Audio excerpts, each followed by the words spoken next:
Hello दोस्तों, मैं अभिषेक राय आपका हार्दिक स्वागत करता हूं हम अपने यूट्यूब चैनल पर। मेरा चल रहा है बायोलॉजी, और बायोलॉजी में चल रहा है मेरा सर्कुलेटरी सिस्टम, है ना। और सर्कुलेटरी सिस्टम में हम 2 से 3 क्लास पढ़ चुके हैं। आज जो क्लास है वो लास्ट क्लास है ना। तो आज भी जो इन्फॉर्मेशन आपको मिलेगा, एक तो एग्ज़ाम के पर्सपेक्टिव से भी ज़्यादा बेहतर है, और आपको अगर एक जानकार व्यक्ति है ना, जो आप हेल्थ से जो रिलेटेड जो भी चीज़ें होती है उसके बारे में आपको जानकारी प्राप्त होगी, खासकर किससे, हार्ट से रिलेटेड, क्योंकि हम हार्ट के बारे में ही पढ़ रहे हैं। कल जो हम बात किए थे वो बात किए थे 1 सिस्टोल प्लस 1 डायस्टोल बराबर क्या होता है, हृदय की धड़कन होती है। क्लियर है। 1 सिस्टोल प्लस 1 डायस्टोल बराबर क्या था, हार्ट बीट। और 1 मिनट में कितना था, 72 बार धड़कता है। इतना बात आप पता है। लेकिन जब आप देखेंगे कि हार्ट बीट को मापता कैसे है, तो मापता है ECG से, है ना। आप देखेंगे कि जो मूवी वगैरह में दिखाता है ऐसे ऐसे होता है पूरा ये, तो ये क्या दिखाता है, मूवी में देखे होंगे हार्ट बीट, है ना। ECG का मतलब होता है इलेक्ट्रो कार्डियोग्राफी,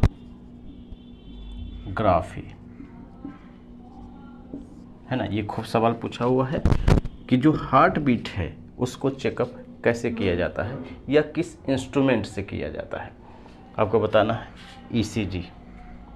और एक और सवाल आता है EEG। ये किस में आता है, ये आता है ब्रेन में, यानी ब्रेन में जब हमें चेकअप करना है तो वो EEG का क्या है, चेक करता है, इलेक्ट्रोइंसेफेलोग्राफी। क्लियर है। ये दोनों बात आपको पता होना चाहिए। जो बेसिक बातें हैं वो तो हम कर लिए हैं, और कल जो भी हम बात किए थे वो बात किए थे BP के बारे में, है ना, ब्लड प्रेशर। हम BP में भी पढ़े कि वो 120/180 होना चाहिए। ये सिस्टोल है, ये डायस्टोल है। और BP चेक किससे किया जाता है, वो किया जाता है आर्टरीज से। ये भी हम बात कर चुके हैं, है ना। एक होता है कॉन्ट्रैक्शन, दूसरा होता है रिलैक्सेशन। जब कॉन्ट्रैक्शन होगा तो हार्ट से बाहर जाएगा ब्लड, रिलैक्सेशन होगा तो क्या होगा, इन करेगा ब्लड। ये सारी बातें हम कल ही कर चुके थे। आज जो बातें हम इसमें जो करेंगे कि BP को रेगुलेट कौन करता है। BP को रेगुलेट का यहाँ मतलब होता है हार्मोन से। कौन सा हार्मोन रेगुलेट करता है, कंट्रोल करता है। हम आगे पढ़ेंगे, जब हार्मोन हम पढ़ेंगे, एंडोक्राइन सिस्टम पढ़ेंगे, तो हम इस पर विशेष बात करेंगे। लेकिन हम यहाँ भी कर लेते हैं, जब हम वो पढ़ेंगे तो आपको फिर से ये वाला देख लेना है। क्लियर है। जो हार्मोन निकालता है, ऑब्वियसली बात कौन निकालता है, वो निकालता है एंडोक्राइन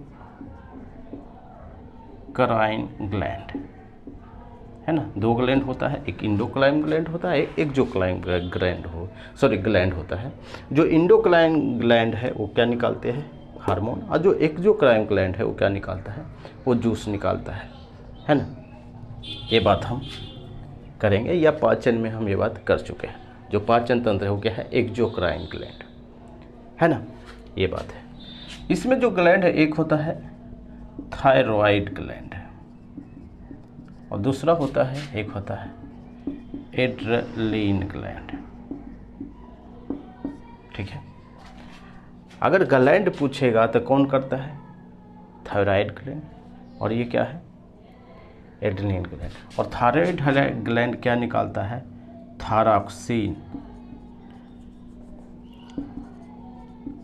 थायरोक्सिन हार्मोन। और एड्रेनलिन ग्लैंड क्या निकालता है, एड्रेनलिन हार्मोन। 2 बातें समझना है। अगर ग्लैंड पूछ दे, थायराइड ग्लैंड। अगर पूछ दे हार्मोन, कौन सा हार्मोन BP को रेगुलेट करता है, तो आपको बताना है थायरोक्सिन हार्मोन। हम आगे इस पर विशेष बात करेंगे, आपको ये टेंशन नहीं लेना है। एड्रेनलिन जो ग्लैंड है, ये ऑब्वियसली बात देखेंगे कि किडनी के ऊपर रहता है, और इसमें कौन सा हार्मोन निकलता है, एड्रेनलिन हार्मोन, है ना, या एड्रेनल हार्मोन तो ये इसको किसको रेगुलेट करता है, बीपी को रेगुलेट करता है। क्लियर है। तो ये बीपी से जो रिलेटेड जितनी भी क्वेश्चन है, जितनी भी सवाल है, वो हम कर चुके हैं।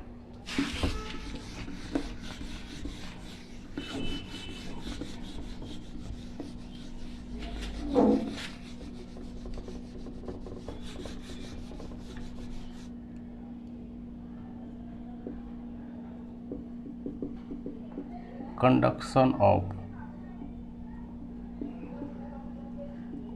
ह्यूमन हार्ट यानी हृदय का संचलन तंत्र।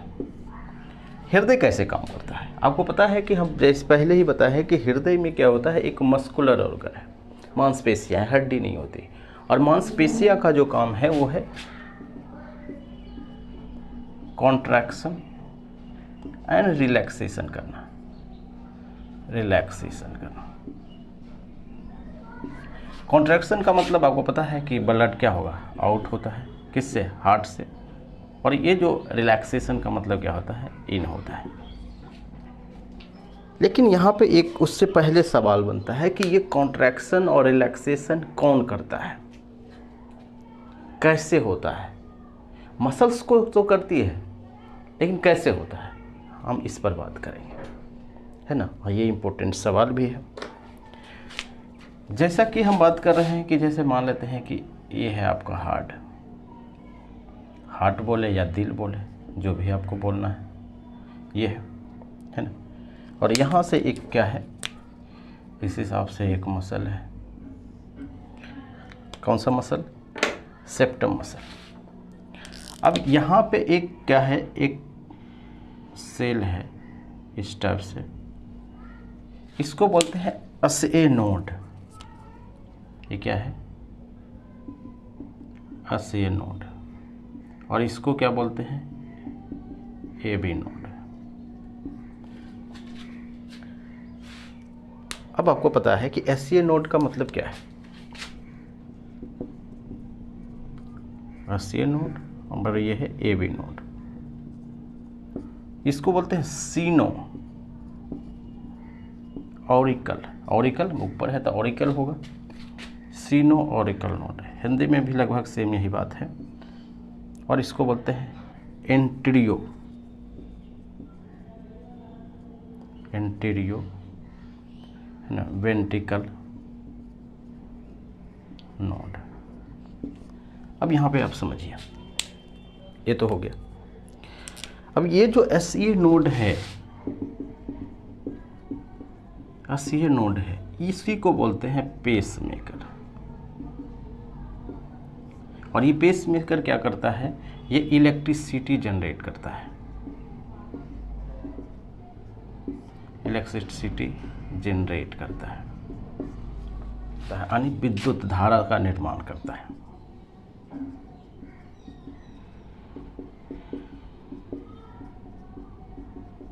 अब विद्युत धारा का मतलब क्या है, हमारे शरीर में विद्युत धारा का निर्माण होता है, लेकिन जो आप विद्युत धारा देख रहे हैं उससे थोड़ा सा डिफरेंट होता है।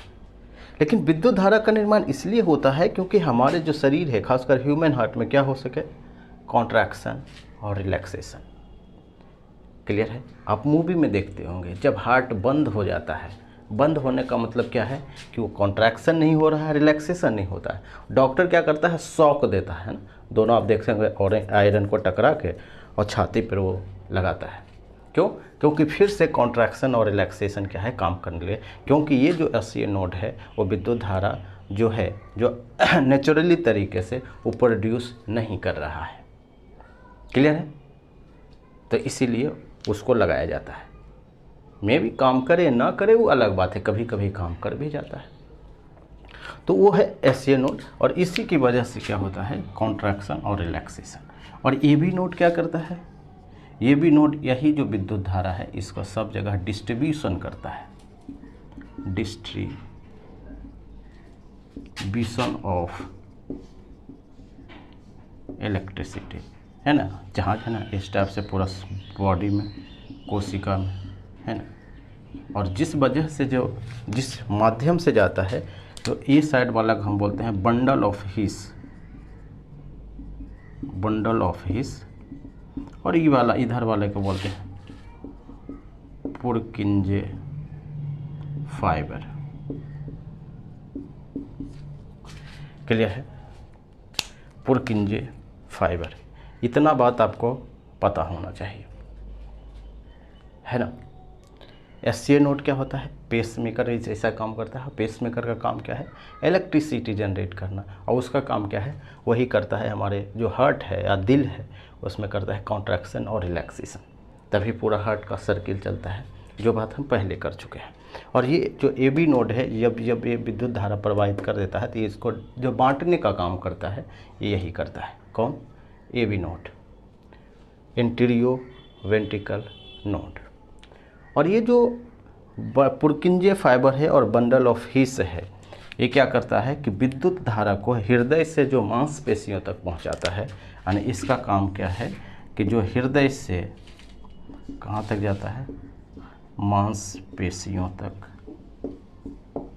पहुंचाने का काम करता है। इसीलिए तो हम बोलते हैं कि हमारा जो मसल से वो क्या करता है? कॉन्ट्रैक्शन और रिलैक्सेशन। तो उसकी शुरुआत कहाँ से होती है? हार्ट से होती है। कौन करता है? एसए नोड या ए बी नोड। अगर मान लीजिए कि ये कभी कभी क्या है कि विद्युत धारा प्रवाहित ना करे, हार्ट में प्रॉब्लम हो गया। आप सुने होंगे कि आदमी पर बैटरी लग गया, तो बैटरी कैसे लग गया? ये यही है, जो एसए नोड है ये काम करना बंद कर रहा है या स्लो काम कर रहा है। जितना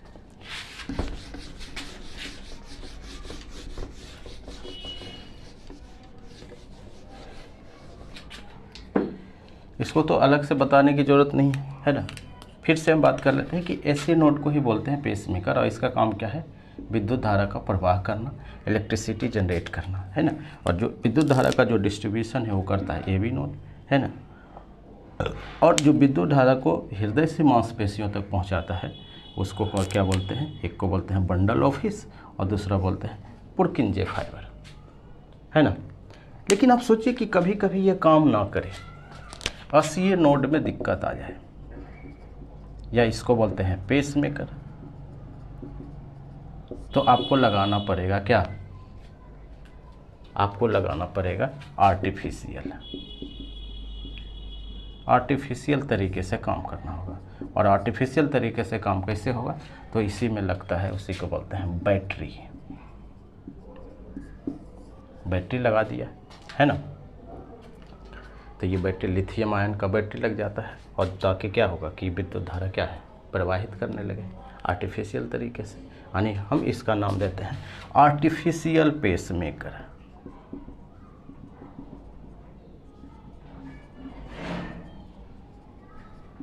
क्लियर है? इसीलिए आप लोग बोलते हैं कि ये बैटरी पर जिंदा है। ये बढ़िया काम करता है, ऐसा नहीं है कि कोई दिक्कत होता है, नहीं, बढ़िया काम करता है। ये चीज़ है। क्लियर है? या तो आप बैटरी लगा लीजिए या पूरा हार्ट को ही चेंज करा लीजिए, जिसको हम हार्ट प्लांटेशन बोलते हैं। तो वो बड़ा मुश्किल होता है, पैसा भी ज़्यादा लगता है, और आपको हार्ट अपना कौन देगा? नहीं। तो ये चीज़ें है। इसीलिए जो है ना ब्लड जो होता है ना ऑर्गन डोनेशन, ये ऑर्गन को डोनेट कीजिए। जैसे जो व्यक्ति मर गया है तो उसके 24 घंटे 48 घंटे का कुछ ऑर्गन काम करता है, इसीलिए निकाल लिया जाता है ताकि दूसरे व्यक्ति को इसका क्या है ज़रूरत पड़े तो उसको मिल सके। क्लियर है? तो इंडिया में तो अभी भी बहुत कम है ऑर्गन डोनेशन, है ना।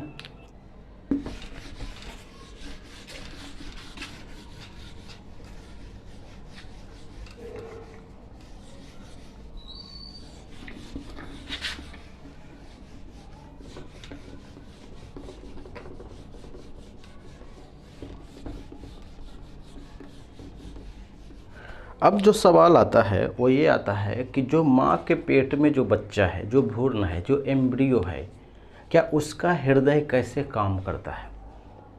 क्लियर है? ये बहुत महत्वपूर्ण क्वेश्चन भी है और आपको जानना भी चाहिए।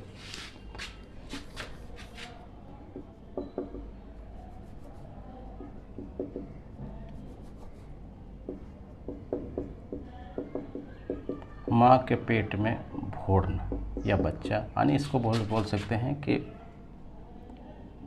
भ्रूण का हृदय या एम्ब्रियो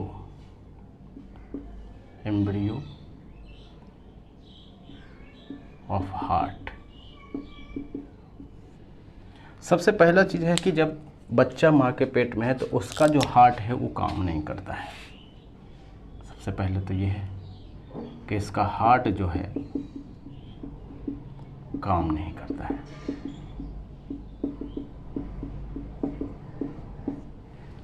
यानी जब हार्ट काम नहीं करता है तो ये कैसे सरवाइव करता है? नहीं, तो ये सरवाइव करता है माँ के हार्ट से। आप देखते हैं ना कि जो नाभि में जो रस्सी निकला हुआ तो बच्चे को लास्ट में क्या होता है, काटा जाता है ना, वो चीज़ें हैं। तो उसी से काम करता है, क्योंकि माँ के गर्भाशय से वो प्लेसेंटा से वो क्या होता है, प्लेसेंटा से जुड़ा होता है ना। गर्भाशय में बच्चा होता है इस टाइप से, देखिए जैसे इस टाइप से होता है। ये मान लीजिए बच्चों का हार्ट है, ठीक है, और ये बच्चों का हार्ट है। तो यहाँ पर ही क्या होता है, ये वाला है ना। अब माँ के पेट से ये जो है वो प्लेसेंटा से क्या होता है कि ये जुड़ा हुआ है। प्लेसेंटा से किस में जुड़ा हुआ है, बच्चे को हार्ट से जुड़ा हुआ है। तो ये जो प्लेसेंटा में आता है वो आता है शुद्ध ब्लड, यानी O2 युक्त ब्लड। कहाँ से आ रहा है प्लेसेंटा में, वो आ रहा है कि माँ के हार्ट से, ठीक है, शुद्ध ब्लड आ रहा है। अब ये जो है ये है बच्चे का हार्ट। तो ये जो है तीसरा चैम्बर है, ये काम नहीं करता है। पहला चीज़ तो यही है, काम नहीं करने का मतलब क्या है कि राइट जो वेंट्रिकल है वो काम नहीं करता है, 3 ही चैम्बर काम करता है। अब O2 ये कहाँ पे आया है, ये आया है राइट ऑरिकल में। और ये जो है ये नीचे नहीं आके यहाँ पर एक छेद होता है खिड़की टाइप से, है ना।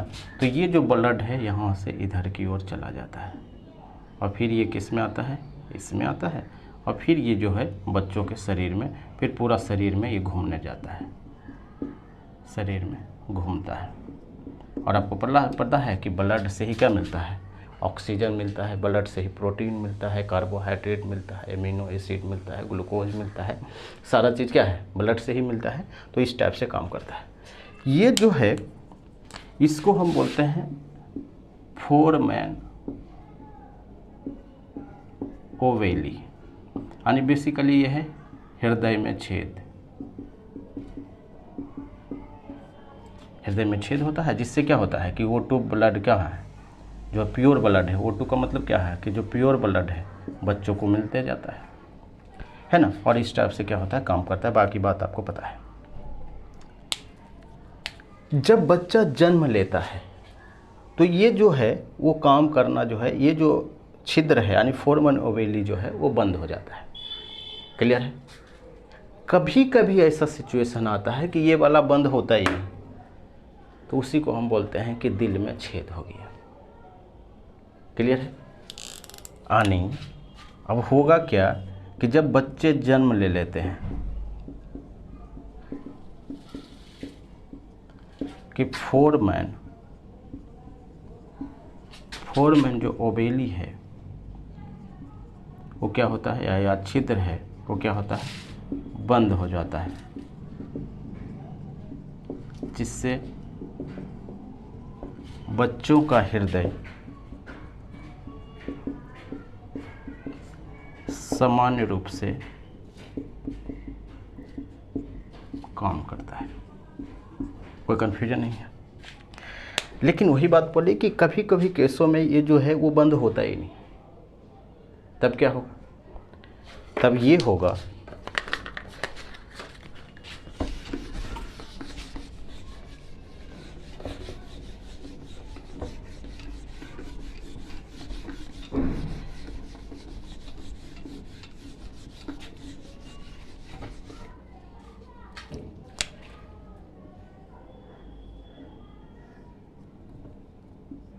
तब ये होगा कि जैसे मान लेते हैं कि ये है, ठीक है, तो मान लेते हैं कि ये वाला बंद नहीं हुआ है, ये खुला हुआ ही है। अब क्या होगा कि अब तो हम सामान्य रूप से हम बोल रहे हैं कि काम करता है, तो यहाँ से कौन सा ब्लड आएगा, CO2 वाला। है ना। तो इसमें आके क्या होगा, इसमें भी पार हो जाएगा CO2, है ना।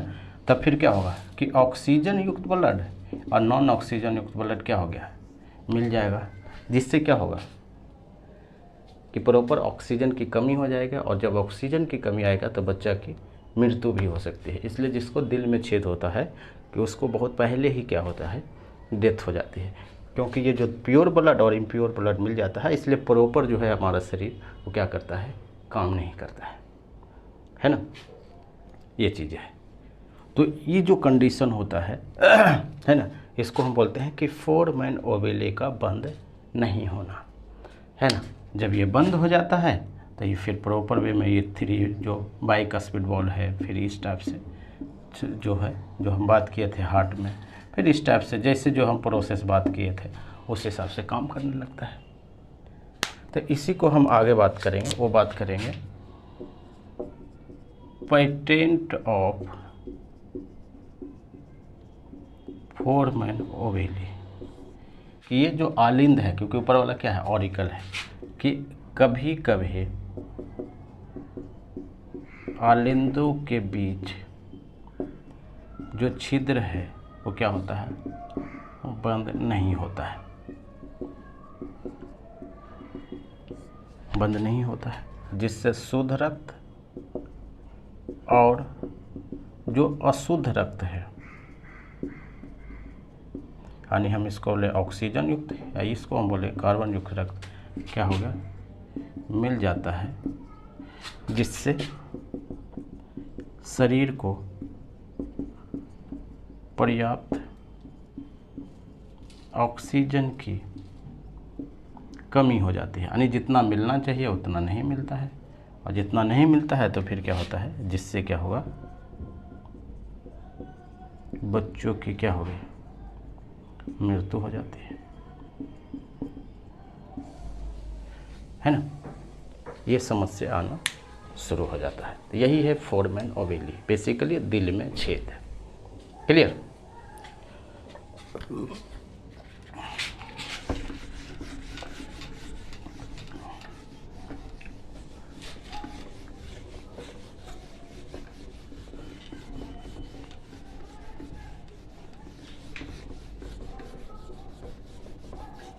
नेक्स्ट टॉपिक है, काफ़ी महत्वपूर्ण भी है, ब्लू बेबी सिंड्रोम।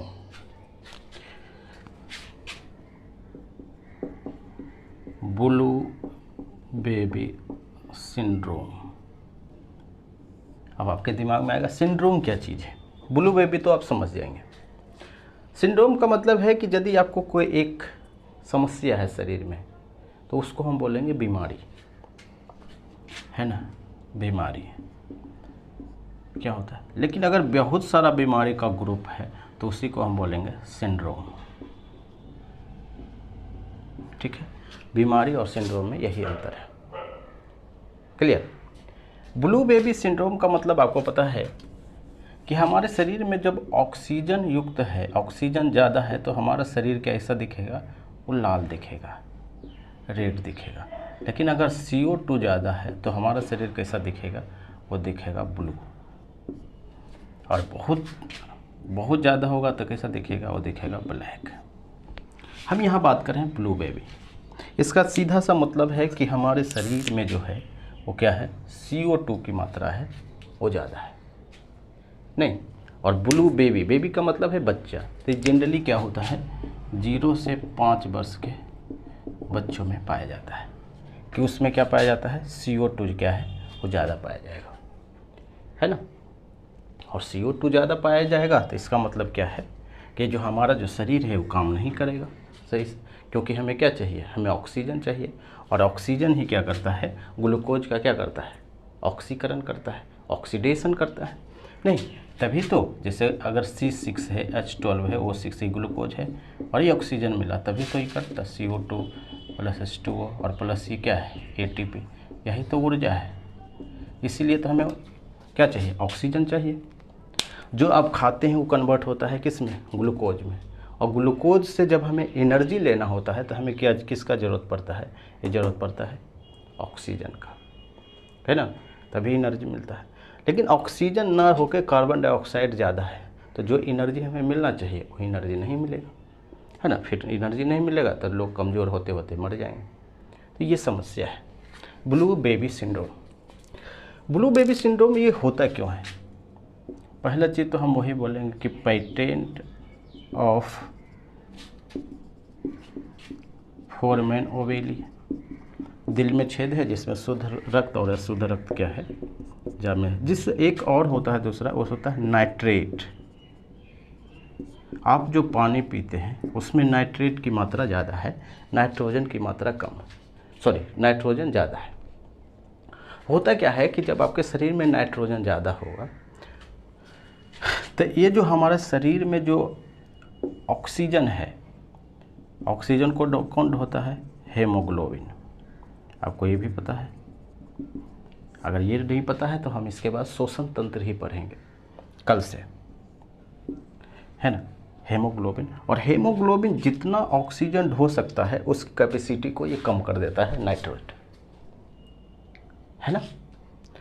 तो ये क्या करता है कि ऑक्सीजन की ट्रांसपोर्टेशन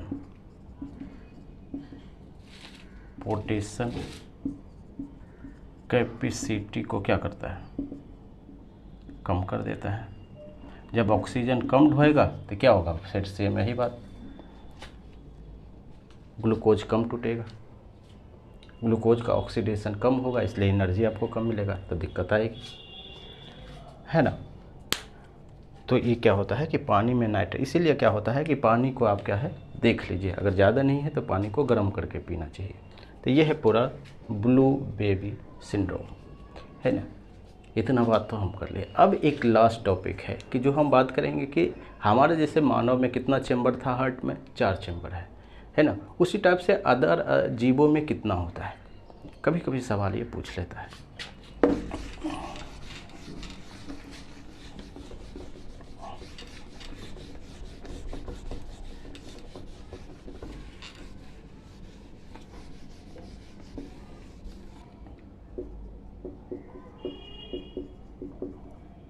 अन्य प्राणियों में हृदय, है ना। जैसे हम अभी क्या पढ़े इस टाइप से, है ना। कई चैम्बर है? 1 2 3 4, क्लियर। ये ह्यूमन का, और ह्यूमन किस में आता है? वो आता है स्तनधारी में, स्तनधारी, या इंग्लिश में इसको बोलते हैं मैमल्स, है ना। और मैमल्स कितने चैम्बर हो गए? 4 चैम्बर, क्लियर है। और इसी में आपको पता है कि इसी में आ जाएगा क्या? व्हेल, और इसी में आ जाएगा क्या? डॉल्फिन, क्योंकि इसको जलीय जीव नहीं मान के क्या माना जाता है? बायोलॉजी क्या मानता है? माना जाता है मैमल्स, स्तनधारी। तो इसमें कितने चैम्बर होंगे? 4 चैम्बर होंगे। पंछी यानी जो बर्ड है, इसमें भी कितना चैम्बर? 4 चैम्बर। मगरमच्छ है, क्रोकोडाइल, मगरमच्छ, इसमें भी कितना चैम्बर? 4 चैम्बर, है ना। उभयचर, इसमें कितना? 3। मछली, इसमें कितना? 2। तिलचट्टा, इसमें कितना? 14, है ना। तिलचट्टा में कितना है? 13, है ना। ये चीज़ें हैं। और जितना भी जैसे एनिमल है ना, मैमल्स में भी लगभग सब एनिमल अगर वगैरह आ जाएगा तो इसमें भी कितना हो जाएगा? 4। तो ये जो चैम्बर है आपको क्या है ध्यान रखना है, क्योंकि पूछ लिया जाता है। कौन सा? स्तनधारी में जो हम लोग मानो इसी में आते हैं 4 चैम्बर, और स्तनधारी में भी क्या आता है? व्हेल मछली या डॉल्फिन जो है वो भी आता है। पंछी में कितना? 4 चैम्बर। मगरमच्छ में भी 4। उभयचर, उभयचर का मतलब क्या है कि दोनों जगह रहता है, पानी में भी और स्थल में भी। ये है। मछली में 2, तिलचट्टा में 13, और एनिमल में, एनिमल मतलब गाय भैंस बकरी जो भी है, उसमें भी क्या है? 4 चैम्बर पाया जाता है, हमारे जैसा ही हार्ट में, है ना।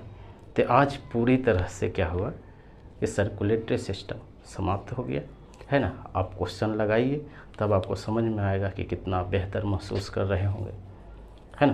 तो आगे जो हम पढ़ेंगे वो पढ़ेंगे श्वसन तंत्र, है ना। श्वास लेने वाला जो प्रोसेस है हम उसके बारे में पढ़ेंगे। तो आज भर इतना ही है। Thank you.